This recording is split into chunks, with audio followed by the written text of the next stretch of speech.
Welcome to the news on NTA International. This news can be viewed on our various social media platforms as displayed on the screen. Let's now check the headlines.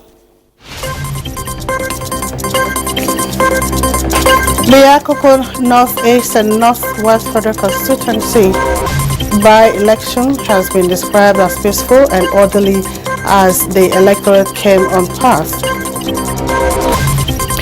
Senegalese press nationwide broadcast calls for February's presidential election. Federal government reaffirms commitment to boost child health cancer treatment in Nigeria.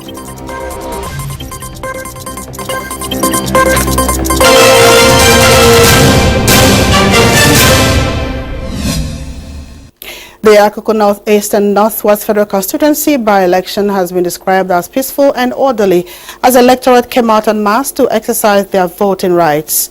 Abuja Oladepo reports that the INEC, security operatives and local observers were on ground to ensure a seamless exercise.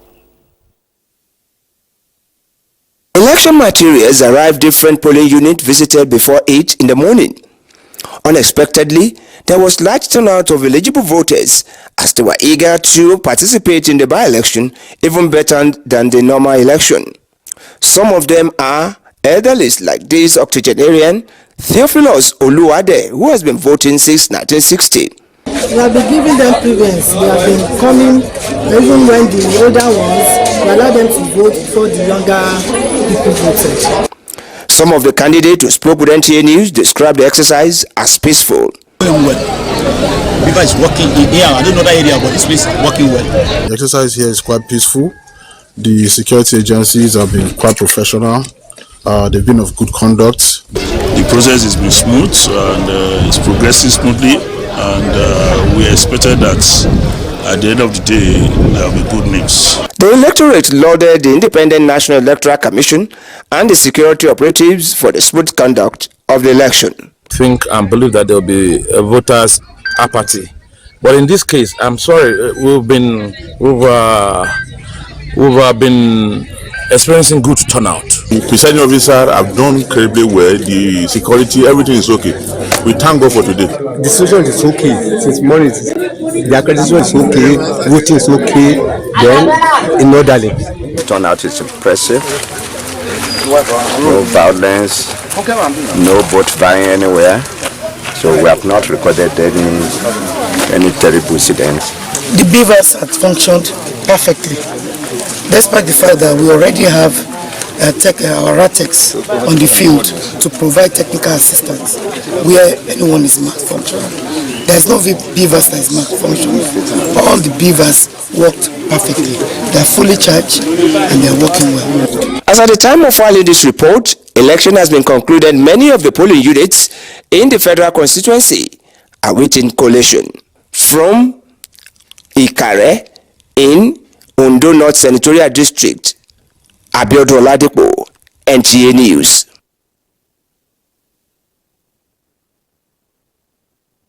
The rerun elections in Burutu North and the Ethiopia West State Assembly constituencies have been conducted in a peaceful atmosphere. Susan Esu brings us update of that election.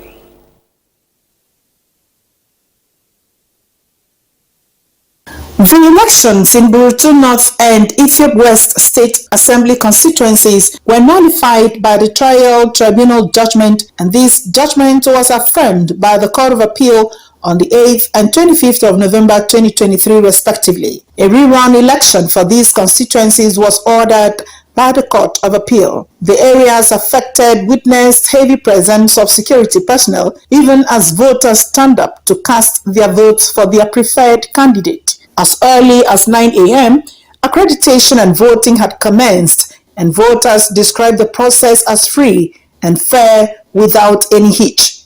No stress. I only vote for my choice. This is World Unit 15. Election here is free and fair. There's no trouble, there's no problem. Everything goes well. It's peaceful, it's fine.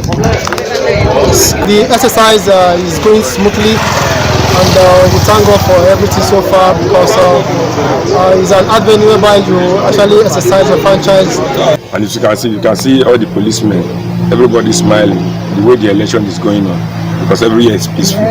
The resident electoral commissioner, Sir Itekamba Omoren, in company of members of his management team, were at Ethiop West local government area to monitor and ensure a peaceful process of the exercise. 15 out of 18 political parties are participating in the rerun, and only political parties who sponsored candidates in the 2023 general elections are permitted to participate. Susan Esu, NTA News. By and rerun elections for the House of Representatives in parts of Kebbi State have been conducted in an orderly manner. Correspondent Abdullalil Mohammed Bawa went around the affected areas and filed in this report. The by and rerun elections for House of Representatives in Yauri, Shanga, Ngaski and that of Ariwa Dandi federal constituencies started as early as 8:30 with accreditation and voting conducted simultaneously. At Kwakwaba A and B in Shanga and Geza Kingakwai of Dandi local government areas, women, elderly and physically challenged were observed patiently waiting to exercise their franchise. I'm here to vote for the future of my children, grandchildren and great-grandchildren. Everybody stand for his party. Therefore, there is no any other problem in the election so far. We have not experienced any problem. So definitely one is going to win the election. Whoever got, that's why God said, I give power to whom I wish. So whoever God give that power, I believe he should come and join us for the betterment of our local government. Security operatives were seen in all the polling units visited to ensure orderliness during the exercise. In Birnin Kebbi, Abdul Mohammed Bawa, NTA News. And Governor May Malabuni joined other voters in his hometown, Boni Geri, Gunja local government area, to exercise his franchise in the Yobe East Senatorial District by-election, signifying the rerun of peace in the insurgency-affected area.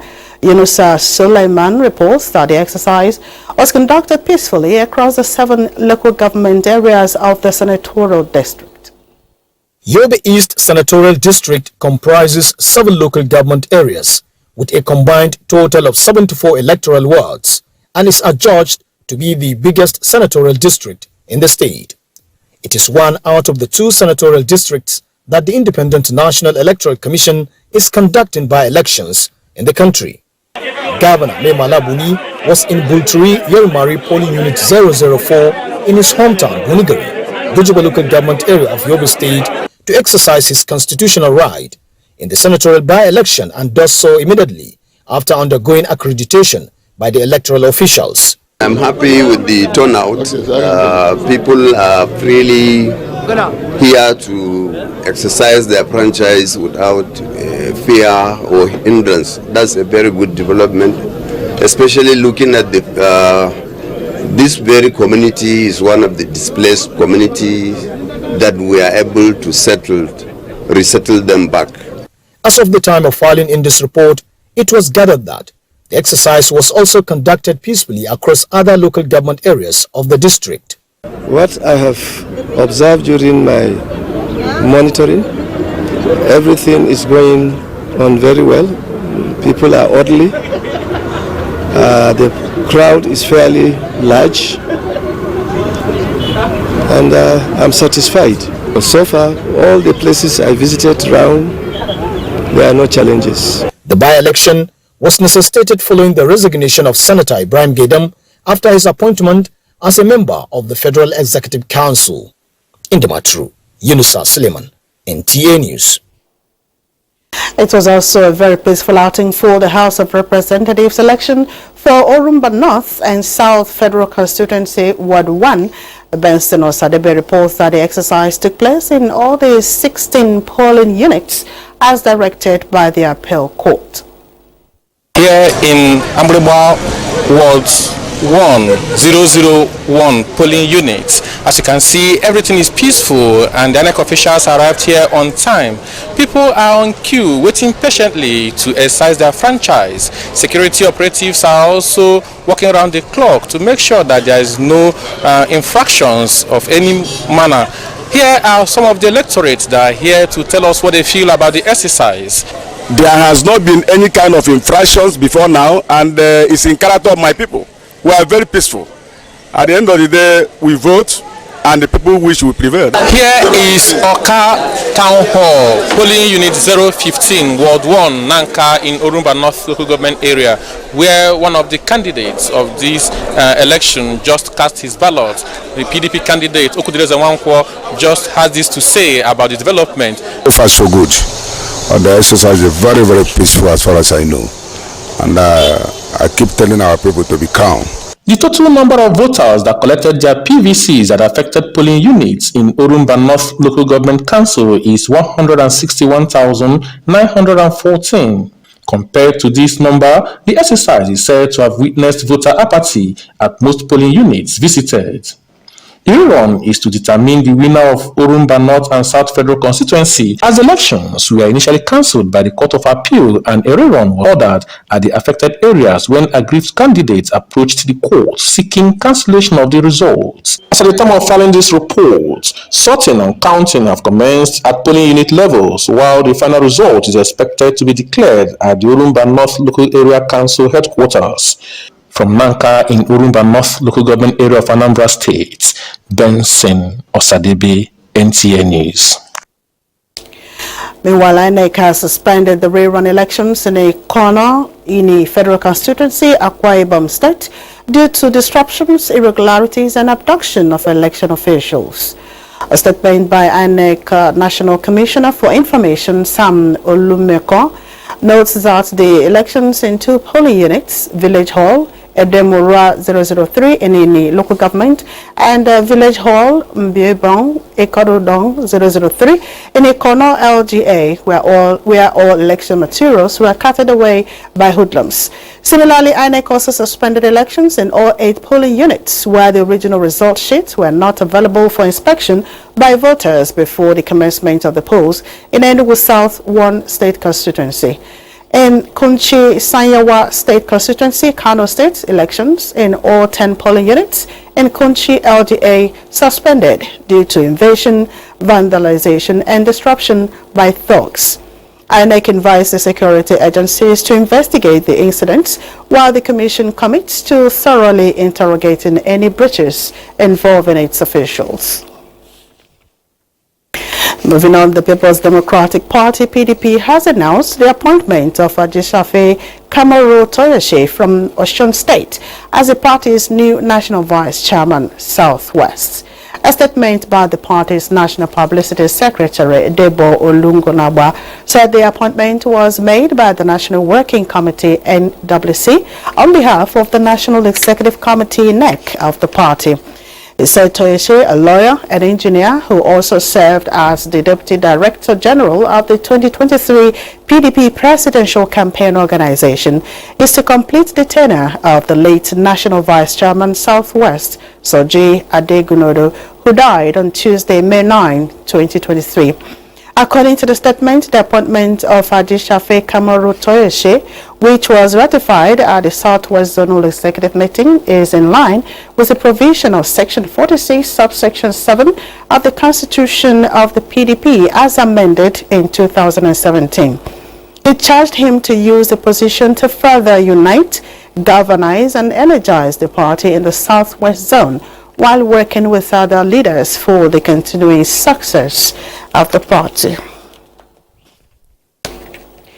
President Bola Ahmed Tinubu is not unmindful of the growing insecurity, and he is sparing no effort to equip and mobilize the armed forces to tackle the security challenges in the country. Chief of Staff to the President, Femi Gbajabiamila, stated this while encouraging Nigerians to support the government's efforts after casting his ballot at the Surulere Federal Constituency 1 by-election in Lagos. Are going through economic hardship. Same thing is going on in other parts of the world. Nigeria is not isolated. It's even in the most advanced democracy, and these things are happening. The shocks that are being received left, right, center, from the east, from the west, from the south, things that are universal. But we're concerned with Nigeria. Let's forget about the other countries. We're concerned with Nigerians, and I want to encourage people. It's been, around about 6-7 months of this government. The gestation period is about now. So moving forward, I believe that things will begin to take a turn. Like has always been said,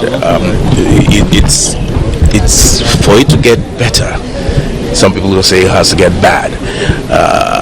Things have been very difficult because of the fundamentals that we're missing in the first place. It is those fundamentals, those economic fundamentals that this government is putting into place. You talk about subsidy removal. Everybody, there was a national concession. Everybody agreed that the subsidy had to go. Unification of the Naira. Everybody agreed that had to be done. So those are the fundamentals that we're now putting in place, and the benefits will be reaped later on. It's not going to be immediate. It's not going to be immediate, but the president that we have, I mean, you know him, I know him. He's done it before, over and over again. He knows what he's doing, and I believe at the end of the day, everything will work out fine.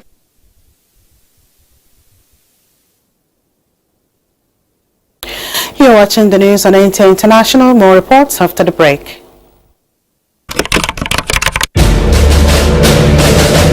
We will work diligently to make sure every Nigerian feels the impact of their government, the economic aspirations, and the material well-being of the poor, the most vulnerable, and the working people shall not be neglected. It is in this spirit that we are going to implement a new national living wage for our industrious workers this new year. It is not only good economics to do this, it's also a morally and politically correct thing to do.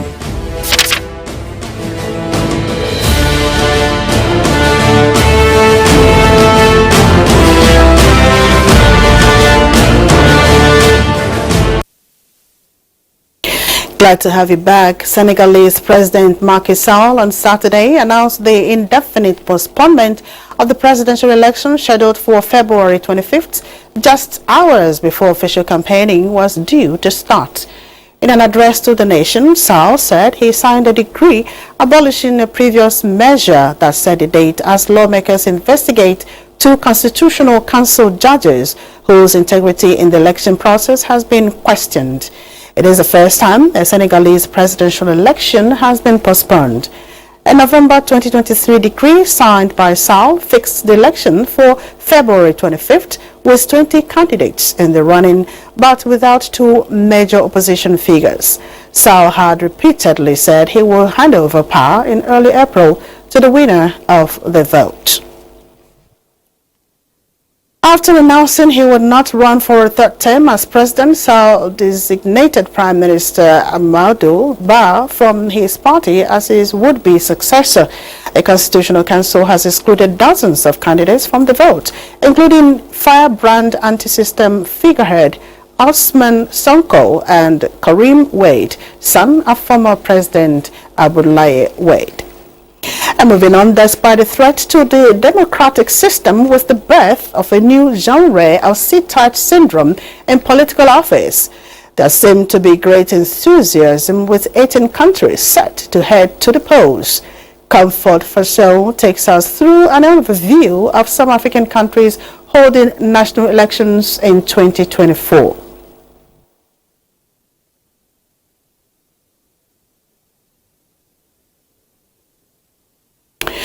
While we await that report, U.S. President Joe Biden faces his first test of support among black voters in the South Carolina Democratic primary Saturday as he seeks to build momentum against Donald Trump for November's presidential election. Incumbent Biden is also almost certain to win the first official vote in the race for his party's nomination. Turnout will be closely watched. Black voters drove Biden's campaign-saving victory in the 2020 South Carolina primary and then propelled him to the White House. So if they stay away this time, then Democrats need to worry. The 81-year-old has only two long-shot challengers on the ballot against him. Minnesota Congressman and Gelato magnate Dean Phillips, and best-selling self-help author Marianne Williamson.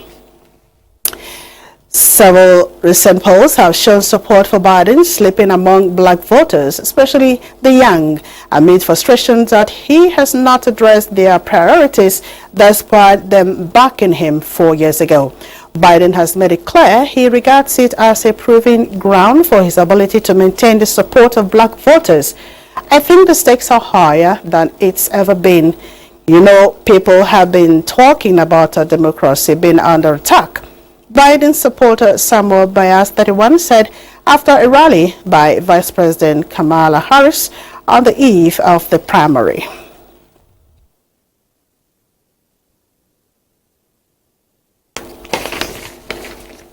Meanwhile, Argentine President Javier Milei's comprehensive reform package has made progress with the initial approval of deputies in Congress. The deputies will further discuss the reforms in detail, starting from February 6 to grant it provisional approval after 3 days of debate. The lower house approved the omnibus law with a vote of 144 in favor and 109 against shortly before the vote. The 53-year-old political outstander said on social media that lawmakers had the opportunity to show which side of history they wanted to be on. Milei won a resounding election victory in October, riding a wave of anger over decades of economic crisis in the South American nation, where annual inflation stands at over 200% and poverty levels are at 40%. Milei began his term by devaluing the peso by more than 50%, cutting state subsidies for fuel and transport, reducing the number of ministries by half, and scrapping hundreds of rules to deregulate the economy. The Chamber of Deputies approved the package in principle by 144 votes to 109 on the third day of a marathon debate accompanied by protesters and clashes outside. The bill may undergo changes before heading to the Senate. We have two clear options: become the largest slum in the world or continue this path towards prosperity and freedom, said Lorena Villarde, a lawmaker from Milei's far-right party, Freedom Advances. But opposition Deputy Leonard Santoro pointed to the economic and social crisis of 2001 as an example of the risks of free.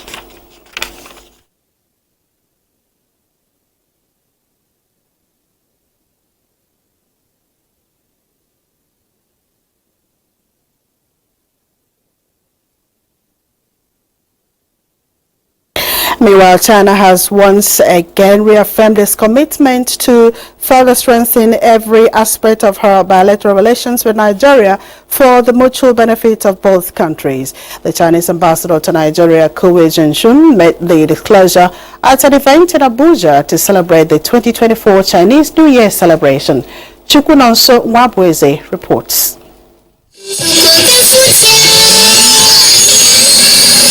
China unarguably is one of the countries in the world with rich cultural heritage and tradition. This re-echoes as Chinese community and their counterparts in Nigeria converge on the Chinese Cultural Center Abuja to celebrate the 2024 Chinese New Year Temple Fair. And with the year being celebrated as the Dragon Year, Chinese ambassador to Nigeria Chu Jin-chun used the 6 letters of the word dragon to buttress the ever-flourishing Nigeria-China bilateral relations. China is embarking on the way of our Chinese way of modernization, and we are doing the rejuvenation of Chinese nation. Nigeria also, I think that we can seize this opportunity to work together to build our shared community of Niger and Chinese. As we continue to strengthen our ties with China, events like Chinese New Year Temple Fair serve as a reminder of cultural exchange and mutual respect that underpins our relationship. If there's one country in the world that have used culture to develop its economy, its GDP, is China. So for me, there's no gainsaying. Let us take from where we can pick and develop our own economy too. The similarity of cultural values of Nigeria and China, some guests at the event believe will further deepen the cordial relationship enjoyed by both countries. The Chinese has got a lot of business here in Nigeria, and I think this is one of the ways to say we are still together and we are open to more collaborations, more partnership that can advance, the country for the betterment of the society, the citizens. For us, being away from home for a long time, so we could have this kind of time together with our Nigerian friend and Chinese friend together. It's a very good opportunity to get together and share the joys. The Chinese New Year Temple Fair is marked annually to usher in a new Chinese lunar year. Chukunonsowa Bweze, NTA News. And still home, the present government is committed to enhancing the healthcare landscape in Nigeria by unlocking the healthcare value chain, which will lead to tangible improvements in the health sector outcomes in Nigeria. The Minister of State for Health, Dr. Tunde Alausa, said this at a national stakeholders prioritization workshop on childhood cancers in Nigeria. Base Itaiban reports. Childhood cancer is a health concern that requires urgent attention and collective action through open dialogue, collaboration and innovation. The Minister of State for Health, Dr. Tunde Alausa, said this at a national stakeholders workshop on childhood cancers in Nigeria. While appreciating the country's partnership with St. Jude's Global Team, the minister who was represented said the forum represents a significant milestone in the nation's collective efforts to address the issues of childhood cancer in the country. We're not where we should be. There's so much to do. So having a partner like St. Jude's Global moves us a step further into our fight and achieving the success that we need to. We need a lot of partners. We can't do it on our own. It's about working together with the broader global community, bringing Nigeria's teams together with all of the other global actors like WHO, UNICEF, but also all the other Afro-regional programs as well, to really identify what are the best practices and tools so that no child is left behind, that every child who develops cancer has a chance for cure. We can cure children with cancer. We know how to do it. And so we're going to work together with our colleagues in Nigeria to make sure that we move that process forward. Speakers observed that the workshop showcases opportunity to develop a roadmap that will guide various efforts in improving diagnosis, treatment and long-term care for children affected by cancer. You know the mantra that says early detection is key and early detection saves lives. So with awareness, we can get a hold of that low-hanging fruit and save lives easily. By collaborating with civil society, the scientists, the governments and the financial sector, we can definitely improve cancer control in Africa. The Director General, National Institute for Cancer Research and Treatment, NICRAT, Dr. Usman Aliyu, observed that the institute is ready to expand the scope of partnership with St. Jude's Global in the areas of research, treatment and capacity building to mitigate against the scourge of childhood cancer in the country. Basi Taipan, NTA News.